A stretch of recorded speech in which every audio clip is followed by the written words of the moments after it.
Okay guys, the trick to getting your line through your pipe is a Home Depot bag. Make sure it's a Home Depot bag, and then a vacuum cleaner, and it'll suck it right through. Okay, it's on.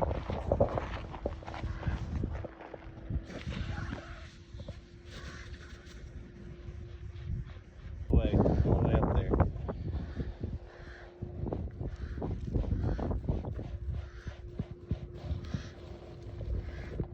All right.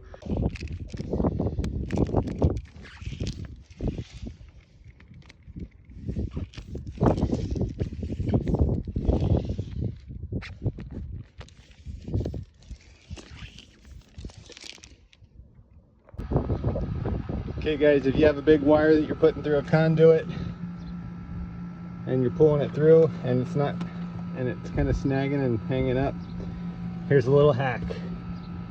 Fill it with some Dawn Platinum. It must be the platinum version. Please subscribe.